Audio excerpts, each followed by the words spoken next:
l'économie circulaire est souvent associée au recyclage et Thomas l'a dit, c'est réducteur. Dans quel cas le recyclage est une fausse bonne idée, Sixtine? Je dirais quand on peut faire autre chose, en fait, quand on peut limiter le déchet pour maintenir la valeur le plus longtemps possible et donc créer des boucles plus courtes. Le recyclage, évidemment, fait partie de l'économie circulaire, mais c'est une boucle qui est à la fois énergivore et qui, souvent, permet pas de maintenir la valeur. On va être obligé de décycler, donc de ne pas utiliser la matière pour son usage initial et d'en faire une autre matière qui aura moins de valeur que le produit initial. Donc, on sait qu'il y a plusieurs enjeux qui sont posés par le recyclage et on sait aussi qu'il y a plein d'autres possibilités. Donc, on évoquait tout à l'heure le réemploi. Le réemploi, alors, sous la forme, je pense, de la réutilisation du contenant, parce qu'il y a aussi le vrac, il y a aussi la recharge, mais là, je pense qu'on se parle plutôt du réemploi sous la forme réutilisation du contenant. Typiquement, le réemploi, alors évidemment, ça dépend de la maturité du marché, ça dépend du contenant, de l'appétence du consommateur, etc. Mais on sait qu'à partir d'un certain nombre de rotations d'un contenant alimentaire ou cosmétique, on travaille aussi sur ces sujets-là pour la cosmétique, ça devient environnementalement plus intéressant de faire du réemploi que de l'usage unique avec du recyclage. On se rend compte aussi qu'il y a un modèle économique, alors il est à partir d'un certain nombre d'années, d'un certain nombre de volumes, d'une certaine maturité du marché, donc c'est toutes ces conditions-là qu'il faut créer, mais voilà, c'est un élément de réponse sur le recyclage. Peut-être, puisqu'on évoque pas mal de concepts qui sont englobés dans l'économie circulaire, il sera de bonne utilité, je pense, pour ceux qui nous regarderont et celles qui nous regarderont, de le mettre en perspective sur une filière ou sur une chaîne de valeur. Donc on a là, je crois, à l'écran un schéma qui le restitue, hein, mais il y a en fait des piliers de l'économie circulaire qui adressent la partie conception, production, la partie distribution, la partie consommation et la gestion de la fin de vie. Et à chacune de ces grandes étapes, on a des piliers de l'économie circulaire qui permettent d'optimiser en fait le rendement matière, puisque c'est tout l'enjeu de l'économie circulaire, c'est de bien optimiser ce rendement-là. Puisque quand on parle de recyclage, on a donc un déchet. Et le meilleur déchet, ça reste celui qu'on ne produit pas. Ça, c'est le vieil adage de l'économie circulaire qu'il faut rappeler aujourd'hui.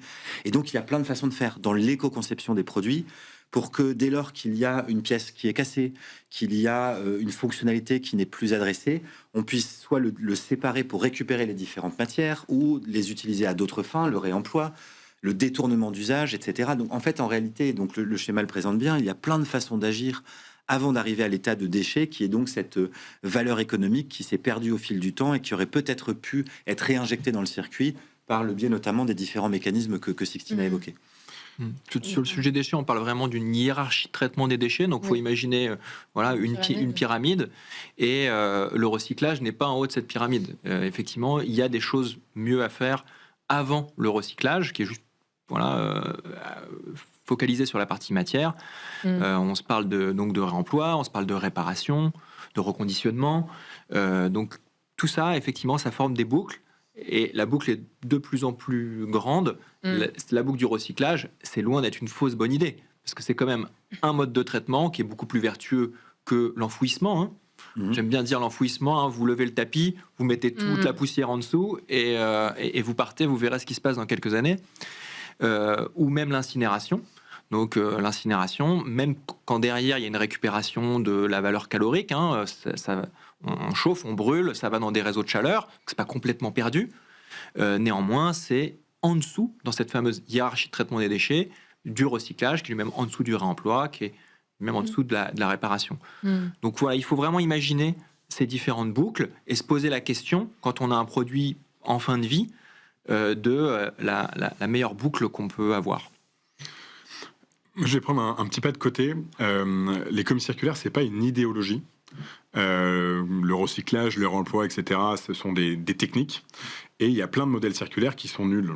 En fait, moi, avec mes étudiants à l'ESSEC, on parle beaucoup d'économie circulaire, on étudie chaque projet, exactement comme n'importe quel business model, par exemple. Il y a des projets qui vont être rentables pour la planète en termes d'impact, en termes de CO2, en termes de ressources, et d'autres pas du tout. Et en fait, la problématique qu'on a aujourd'hui, il y a une hiérarchisation, et je suis complètement d'accord, qui est d'ailleurs légale, qui est dans le code de l'environnement, il faut privilégier le recyclage, etc. Mais le problème, le cas échéant, de ne pas rentrer dans le détail systématiquement, secteur par secteur. Chez Manutan, on a un score d'impact environnemental. Le recyclage, j'en sais rien, avec de l'acier dedans, ça n'a rien à voir avec le réemploi du mobilier, etc. Le problème d'avoir parfois ces grandes briques et ces grandes questions de le recyclage, c'est mieux, etc., c'est qu'il y a des secteurs où des grandes typologies d'entreprises qui vont te foutre sur la gueule en mode moi c'est mieux que toi parce que dans l'absolu ça c'est mieux que. En fait, on ne demande pas si est-ce que digital c'est une bonne idée, est-ce que digital c'est rentable et du coup on supprime les commerciaux. Il y a, je vais prendre un secteur, je prends le contre-pied, mais le secteur de la santé par exemple, personne n'a envie de prendre un vaccin avec une seringue réutilisée. Le réemploi n'a aucun sens dans ce niveau-là. Et donc là, il est urgent qu'on passe à l'étape d'après, qui est qu'il y a du mauvais recyclage, il y a du mauvais réemploi, il y a des modèles qui sont débiles, et on fait l'analyse, on va au fond du sujet, et on arrête un petit peu, si je suis un peu cash, les grands concepts, quoi. Entre guillemets, les grands concepts, c'est important. Maintenant, on rentre dans le fond des sujets et dans l'industrie circulaire, dans ce que dit Augustin ou autre. Parfois, encore une fois, l'équation, elle est bonne ou elle est pas bonne. L'économie circulaire, c'est pas un parti politique, c'est pas le sujet. Et elle peut être bonne dans le temps. C'est-à-dire, c'est aussi ce que disait Sixtine, quand on prend une bouteille, à partir de combien de cycles le réemploi est plus pertinent que l'usage unique et le recyclage. Donc on le sait, pour un pot en verre, c'est 4 tours. À partir du moment où vous le lavez 4 fois, d'un point de vue purement carbone, c'est l'ADEME qui le dit, là, étude de 2024. Voilà. Et effectivement, c'est ça, aller dans le fond des choses, c'est-à-dire faire les analyses de cycle de vie, regarder les différents impacts, secteur par secteur, voire même produit par produit, quand on a le luxe d'aller aussi loin dans le détail. Et en revanche, le poil à gratter, c'est que parfois, l'analyse comme ça, elle est faite, elle fait pas plaisir à l'entreprise qui est en place sur son secteur. Et donc, du coup, le discours qui va être dit derrière va être un petit peu potentiellement différent de la réalité des chiffres. Et là, ça s'appelle l'innovation. Et si on n'est pas capable, quand on est une entreprise comme ça, de prendre le tournant de l'innovation circulaire, comme il y a des boîtes qui se sont fait disrupter par le digital, et au revoir, quoi. Et ça fait partie de l'innovation classique, puisque là, une innovation, pour le coup, durable. Et donc, ces données-là, il faut les prendre en compte dans les stratégies d'entreprise. Et Augustin, quand une entreprise travaille avec vous, c'est plutôt une contrainte réglementaire ou un sujet économique pour elle ? C'est un mélange de tout ça. C'est-à-dire qu'en général, il y a quand même... Elles savent vraiment ce que deviennent leurs déchets. Est-ce qu'elles ont... En fait, le sujet déchets, c'est systématiquement un coût. Donc, nous, on raisonne plutôt en termes de coûts évités. Voilà, dans une boîte, le PNL, alors sauf si vous produisez des fils de cuivre, effectivement, la revente de vos chutes de production va être intéressante. Mais dans une entreprise classique, nous, on gère les déchets dans près de 1000 entreprises, essentiellement du secteur tertiaire. C'est un poste de coût. Donc, les motivations, elles sont d'abord une mise en conformité avec la législation. Voilà, la loi AGEC a posé un décor extrêmement clair et puis des évolutions à venir. Donc déjà, si vous ne faites pas, vous faites taper sur les doigts. Il pourra toujours y avoir, si je caricature, vous mettez tous vos déchets dans la Seine, ça vous coûte moins cher que de les confier à un acteur qui fait les choses proprement. Donc c'est là où je dis qu'il n'y a pas forcément un bénéfice économique immédiat. Mais derrière, c'est aussi des sujets... je vais dire même parfois de marque employeur, c'est-à-dire je m'engage, je suis une entreprise respectueuse. Donc il y a cette dimension réputationnelle, il y a cette dimension légale, et puis heureusement quand même de temps en temps on arrive justement en supprimant des déchets ultimes, en allant chercher de la valorisation matière. Je pense à un de nos clients qui a un très gros centre commercial. On récupère des milliers de tonnes de carton. Ce carton, il a une valeur et on permet à ce client-là de descendre sa note finale sur les déchets. On ne va pas lui faire gagner de l'argent, mais on va lui faire réduire ses coûts. Et Sixtine, quand une entreprise vous dit que ça va leur coûter trop cher, qu'est-ce que vous leur répondez concrètement ? Que ça leur coûterait encore plus cher de ne rien faire aujourd'hui et d'attendre que ça leur tombe dessus dans quelques années ou dans quelques mois. Et on a l'impression qu'une partie des entreprises commence à comprendre ça quand même, parce qu'on vient moins nous voir qu'à l'époque sur une contrainte réglementaire ou un enjeu d'image, mais plus sur une nécessité. C'est une tendance, évidemment, c'est pas 100% des entreprises, mais on a clairement un signal faible, positif sur l'identification que c'est un enjeu opérationnel, business, de performance, vraiment. Quand on a, je vous parlais des industriels, des entreprises de cette envergure qui se mettent ensemble pour créer un cadre de coopération sur les matières premières critiques, stratégiques. Comment est-ce qu'on fait pour accéder à des gisements d'aluminium, de cuivre recyclés, par exemple. Comment est-ce qu'on fait pour créer vraiment des projets opérationnels ensemble avec un nouveau mode de travail écosystémique en coopétition. Ça challenge beaucoup de choses. Ça coûte de l'argent, certes, mais ça challenge aussi une manière de travailler ensemble. Ça prend du temps aux équipes. Donc, il y a clairement une envie de bouger au-delà de une contrainte réglementaire qui existe, mais qui, sur beaucoup de sujets, est quand même pas non plus très contraignante. Les sanctions ne sont pas forcément contraignantes pour des acteurs de ce type-là. Et les enjeux d'image, on a des signaux contradictoires aujourd'hui. On a aussi, malheureusement, des backlash environnementaux qui font que ça a un peu moins la cote aussi qu'il y a quelques années. Donc, si elles continuent à y aller, c'est parce qu'elles y trouvent aussi autre chose, quoi. Et je pense que c'est vraiment parce qu'elles ont compris que c'était au cœur de leur aussi que ceci étant, la responsabilité élargie du producteur peut à l'avenir jouer un grand rôle, puisqu'en fait, le pendant de notre économie historiquement linéaire, c'est qu'on a autorisé quelque chose d'assez étonnant, c'est qu'on peut mettre sur le marché des produits dont on n'est absolument plus responsable dès lors qu'ils ont été vendus. Donc on extrait de la ressource, on la transforme, on la vend, et mon rôle est terminé dans cette affaire. Se débrouilleront par la suite d'autres acteurs. C'est assez étonnant, et jusqu'à aujourd'hui, ça fait notamment que les metteurs sur le marché n'ont jamais à gérer à la fin de la vie des produits le stock de déchets qu'ils ont eux-mêmes contribué à créer.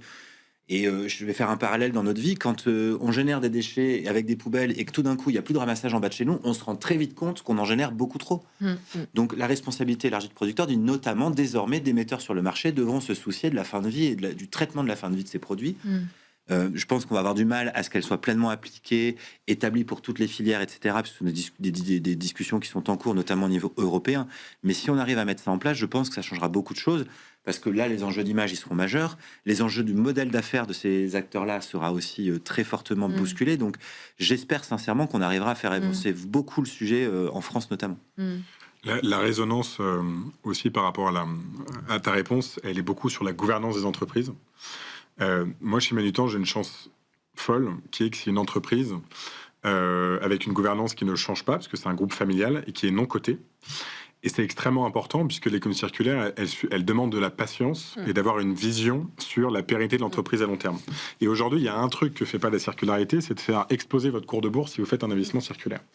Si je caricature, une entreprise qui est cotée en bourse avec une pression des actionnaires sur les dividendes, le CEO, la CEO, elle est là pour 2-3 ans, la circularité est une mauvaise idée.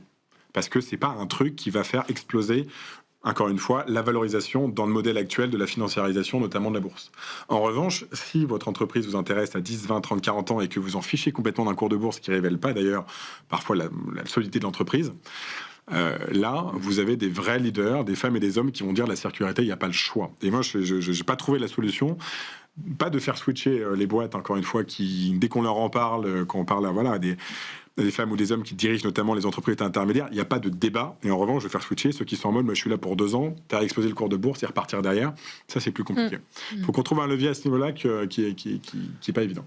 Et le diktat du court terme, il est valable dans pas mal de secteurs. Et ce que tu dis, j'ai en mémoire, c'est un discours qui est pas mal porté par Cécile Belliot, là, qui est la CEO de Bell, et qui dit la même chose que toi. Moi, on m'a donné mandat dans une entreprise qui réfléchit dans le temps long, et ça me permet de faire les investissements nécessaires, et notamment sur ces sujets durables, ces sujets de circularité.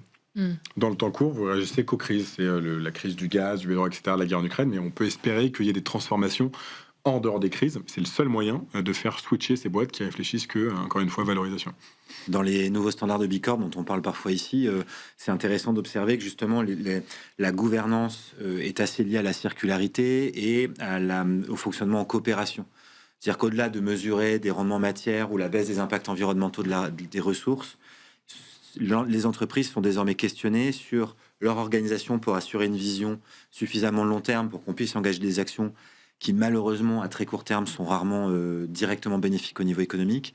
Mais on vous oblige aussi, en tout cas dans les exigences désormais, il y aura tout ce qu'on appelle les actions collectives pour faire évoluer des filières. Puisqu'on l'a dit, voilà, l'économie circulaire ne peut pas être l'affaire que d'une entreprise qui est silotée par rapport au reste de sa chaîne de valeur. On doit beaucoup plus coopérer, partager parfois des infos sensibles. Et moi, je suis très heureux qu'on ait une évolution des standards de cette certification qui couvre quand même 10 000 boîtes aujourd'hui dans le monde, qui semble aller dans le sens des grands enjeux que là, on est en train d'évoquer entre nous. Et Sixtine, pourquoi, oui, justement, une entreprise ne peut pas réussir seule? Alors, sur l'économie circulaire, il y a un premier enjeu qui est celui des... En fait, on parle de flux de matière. Donc, il y a quand même un enjeu sur la massification des volumes. Pour arriver à trouver des modèles d'affaires, il faut avoir des volumes suffisants. Pour filer l'exemple du réemploi, on a plusieurs coalitions donc, sur le réemploi de contenants. Les entreprises se mettent ensemble pour, massifier ces volumes et essayer de trouver une forme de modèle économique grâce à ça. Et deux, maximiser l'impact vis-à-vis du consommateur. Parce qu'évidemment, si vous êtes une marque avec quelques références perdues dans des linéaires bourrés à craquer, et que vous dites, si vous me rapportez, vous aurez peut-être 1 euro, il y a beaucoup de chances pour que personne ne capte cette information et ne rapporte le contenant.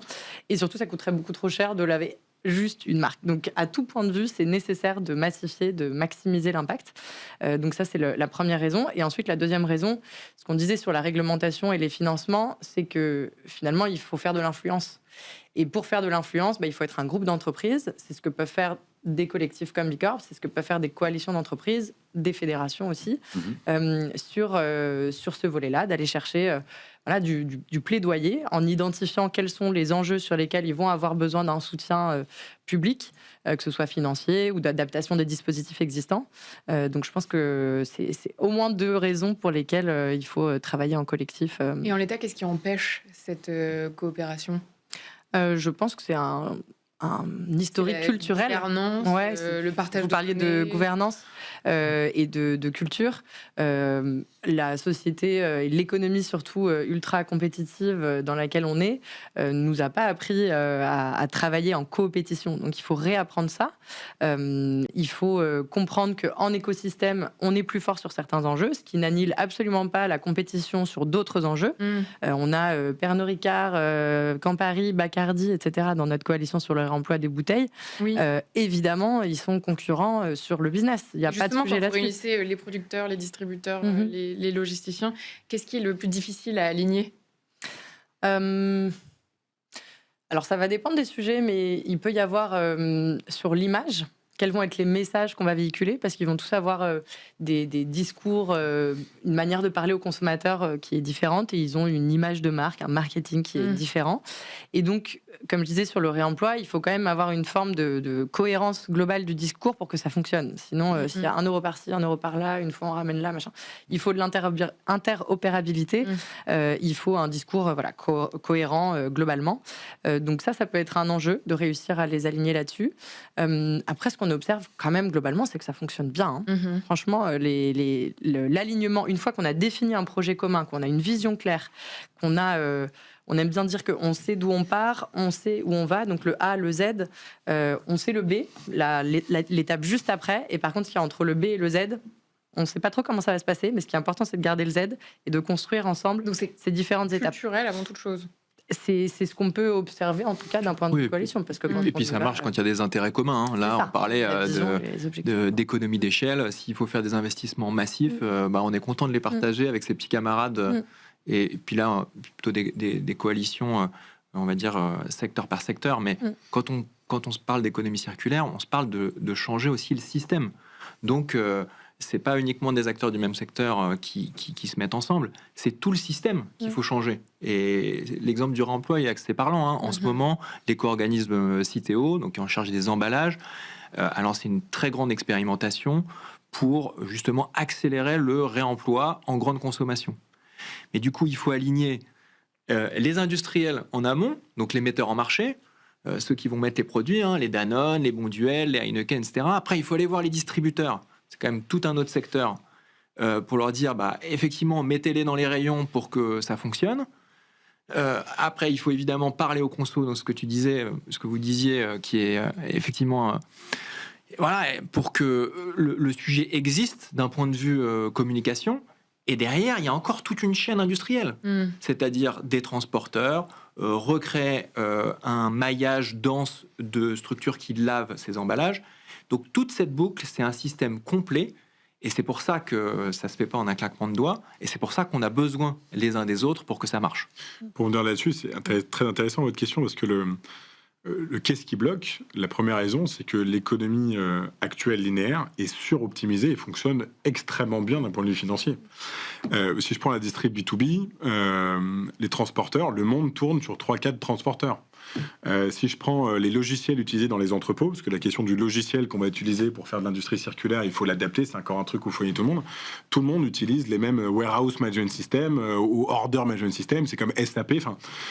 En gros, le truc est suroptimisé, fonctionne hyper bien, et donc c'est pas que l'économie circulaire va pas marcher, c'est qu'il faut convaincre des gens, des boards, des DAF, des tout ce que vous voulez, que c'est une super idée avec une vision à 5-10 ans, parce que c'est le seul moyen que machin, et puis on adore la planète, qu'il faut faire de l'économie circulaire.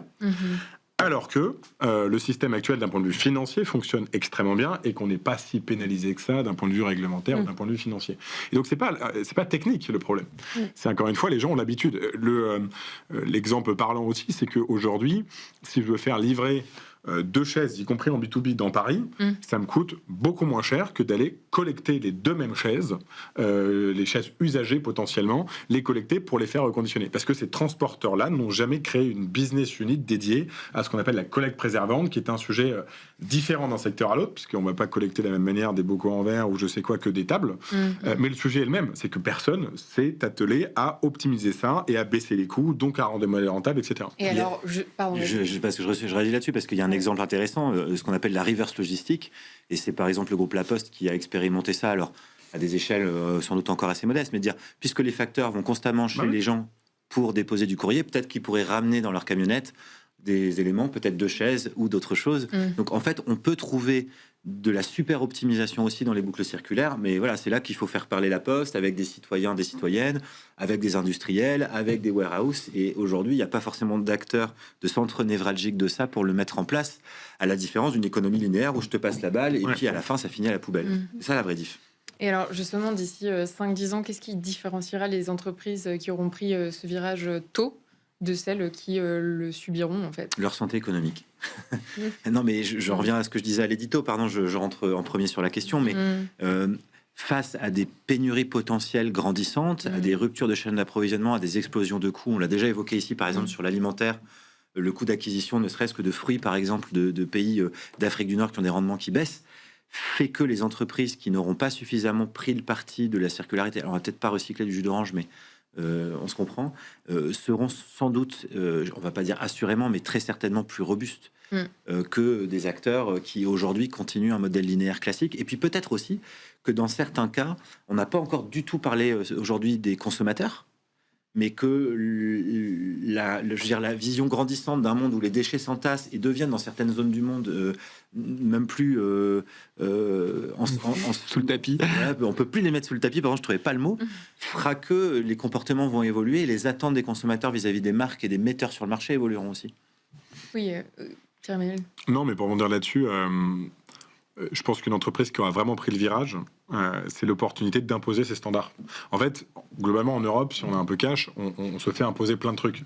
On est bon pour la réglementation, mais les téléphones qu'on utilise, la façon d'utiliser le téléphone, la façon de consommer, en gros, c'est des usages dans lesquels on est rentré après des expérimentations qui ont été faites ailleurs. Je prends l'exemple de la circularité aujourd'hui. Nous, chez Magneto, on a fait certifier un processus de reconditionnement de la chaise de bureau pour la première fois. Et en fait, c'est très humble, mais on se dit, on va imposer, ça veut dire quoi, une chaise bien reconditionnée? Et après, un jour, vu qu'on l'a fait, on pourra le dispatcher, ça deviendra ça le standard, et du coup, ça sera plus pratique, très performant. Ça vous aide aujourd'hui, cette certification, pour convaincre? Alors là, si je parle vraiment d'aujourd'hui, parce que votre question était à 5 ans, mais si je parle vraiment d'aujourd'hui, c'est qu'aujourd'hui, sur les produits reconditionnés, il y a une défiance dans le B2B essentiellement. B2B et B2C aussi, d'ailleurs, mais puisque parfois on parle de circularité dans le B2C quand un truc a été utilisé 2 jours. Là, je parle de produits qui ont vraiment été reconditionnés. Il y a le côté, c'est un truc qui va pas trop marcher, on comprend pas la différence entre occasion et reconditionné. Et donc, faire certifier par un organisme qui s'appelle le FCBA, qui certifie les produits neufs, tout comme faire visiter d'ailleurs une usine, le pouvoir des images, le pouvoir de voir ce qui se passe dans une usine est très fort, permet d'avoir des personnes qui dépensent beaucoup d'argent, des directrices, des directeurs d'achat qui brassent des milliards, de dire ok, je prendrai le risque, puisqu'il ne faut pas oublier qu'une personne qui gère les achats d'une entreprise n'achète pas pour elle, mais achète pour ses collègues, et donc je prends le risque parce que j'ai vu effectivement que c'était sérieux. Donc c'est débunker l'idée que c'est pas sérieux, mais pour revenir à la question à 5-6 ans, c'est du coup dire en fait c'est façonner l'économie de demain, plutôt que la subir. Augustin. Ouais, et moi je suis assez convaincu que de toute façon, on est, qu'on le veuille ou non, dans une raréfaction des ressources. Donc à un moment ou à un autre, on va quand même avoir des prix des matières premières qui vont continuer d'augmenter, que ce soit des matières premières agricoles, soit des matières... c'est assez inéluctable. Donc, tous ceux qui auront pris le virage un peu plus en amont, forcément, s'en sortiront mieux. J'avais retenu, ça a déjà quelques années, dans un discours de Pascal Canfin, il parlait de productivité de la matière. C'est-à-dire qu'on a fait des gains de productivité énormes avec les machines, avec le numérique. On a tiré très loin les gains de productivité humains, mais on n'a pas encore tiré tous les gains de productivité de la matière, de ces fameuses ressources, pour les faire circuler 1 fois, 2 fois, 10 fois. Et donc, il y a des gains de productivité à aller chercher. Ça veut dire qu'il y a des euros à aller chercher. Et donc, ces entreprises-là qui auront compris ça, mis en place les systèmes pour que ça advienne, seront beaucoup plus résistantes aux crises. Et au moment où les prix seront au plafond, seront les gagnants. Sixtine, Thomas l'évoquait, la communication, la sensibilisation est un volet stratégique de l'économie circulaire. Avec l'ADEME, vous avez travaillé sur un guide pour aider les entreprises à communiquer sur l'économie circulaire. Pourquoi ? Parce que c'est aussi un des leviers pour faire advenir cette économie. C'est aussi bien faire comprendre quels sont les avantages et en même temps limiter 2 écueils, le greenwashing et le greenhushing. Le greenwashing, donc, aller parler plus que de raison d'une initiative qui serait en cours, qui serait peut-être une expérimentation, il y aurait peut-être aussi des écueils sur d'autres aspects, donc faire de la transparence et être honnête sur ce qu'on fait.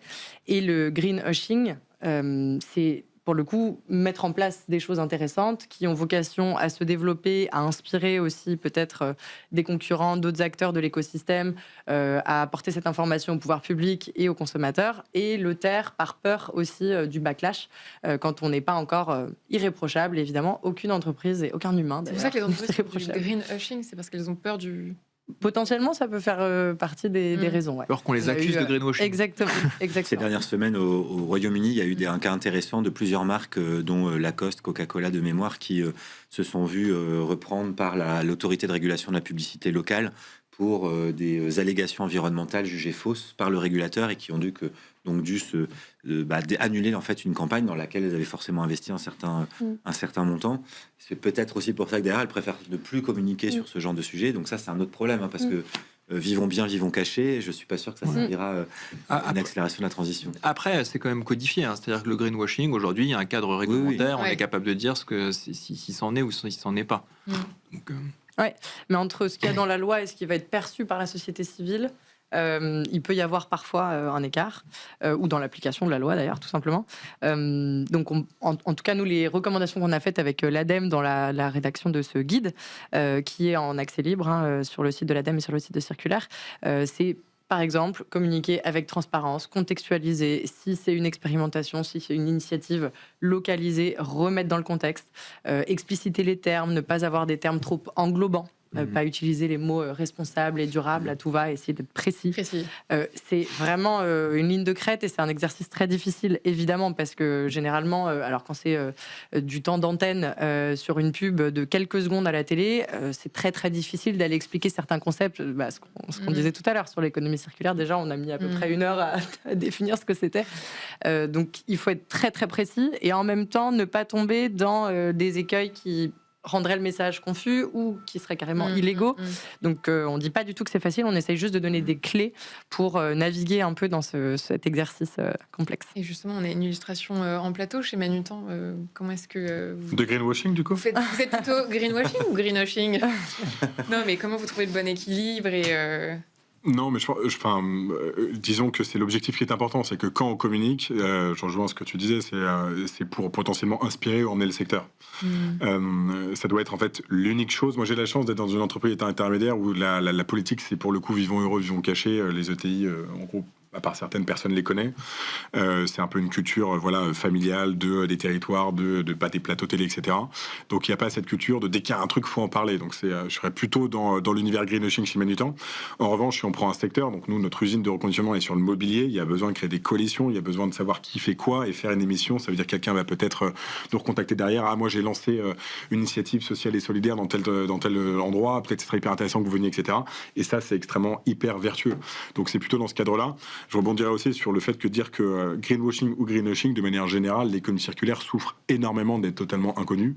Il faut absolument pas faire de greenwashing et c'est encadré par la loi. Je suis complètement d'accord avec mon voisin de droite, mais de toute façon, il faut travailler des nouveaux concepts pour faire mieux comprendre ce sujet. On a trouvé le côté anti-gaspillage, qui était le nom de la loi de 2021. À part ça, franchement, il y a un gros problème de notoriété des usines de reconditionnement, tous les acteurs de la coalition sur l'industrie que tu évoquais juste avant avec Circulaire. Personne n'est au courant, d'une certaine manière, qu'il y a ces usines-là qui font ça. Si vous dites qu'il y a une usine de Schneider Electric à Prima, qui est la meilleure usine européenne sur le sujet, qui est extrêmement avancée, Valeo, pareil à Nemours, on parlait d'Arifactory, personne ne connaît ça, il n'y a pas un politique qui est au courant, c'est une catastrophe. Donc le problème, il est là, plutôt que de distribuer les points entre ceux qui abusent un petit peu. Ça, c'est ma conviction personnelle. Vous êtes d'accord avec ça ? Évidemment, là, il y a besoin, d'expliciter les choses, d'en parler. Sur le sujet plus spécifiquement du greenwashing, on s'était fixé, nous, une petite règle en interne. Les Lemon Tree, on est une entreprise de l'économie sociale et solidaire. Il y a des gens assez engagés. Mais quand je dis en interne, c'est... Comment on peut vous accuser ? Est-ce qu'on va sur tous les sujets ? C'est-à-dire, est-ce qu'on sert tous nos clients ? Est-ce que parfois, on nous fait des demandes et on les passe un petit peu à travers ce filtre de est-ce que l'action que nous on va mener va contribuer à quelque chose qui s'apparente à du greenwashing. Est-ce que vous gérez vos poubelles ou pas ? Évidemment. On pèse tous nos grammes de poubelles. Et en fait, on était arrivé à une conclusion, une règle un peu de 3, c'est-à-dire est-ce que les gens qui viennent nous voir et qui veulent mener une action sur le terrain visible, donc c'est ce qu'on appelle des actions d'activation, par exemple, où on veut rendre visible sur les sujets notamment d'économie circulaire. Et le triptyque, c'était est-ce que c'est une action qui va durer dans le temps, ou est-ce que c'est juste un petit truc spot pour faire bien à un moment donné ? Est-ce qu'il y a du budget, un vrai budget alloué, c'est-à-dire proportionnellement à l'acteur qui s'adresse à nous, est-ce qu'il y met vraiment de l'argent ? Et est-ce que c'est porté au plus haut niveau, c'est-à-dire au niveau COMEX ? Est-ce qu'il y a du support ? Parce que c'est aussi ça, une des clés pour avoir des stratégies long terme. Et ça a fonctionné assez bien. Je donne un dernier exemple. Ça fait 10 ans qu'on est partenaire de Danone pour les aider à justement améliorer la circularité sur leur volet boisson.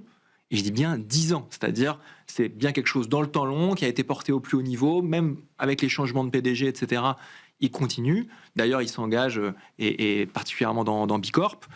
Et je trouve, c'est un bon exemple, quelque chose dont on ne parle pas forcément, mais qui dure. Et c'est une façon de se dire, est-ce qu'il y a une vraie implication ? En fait, est-ce que c'est sincère ou pas ? C'est déjà la fin de cet échange, mais restez avec nous, vous avez encore des devoirs. On passe à la prochaine séquence.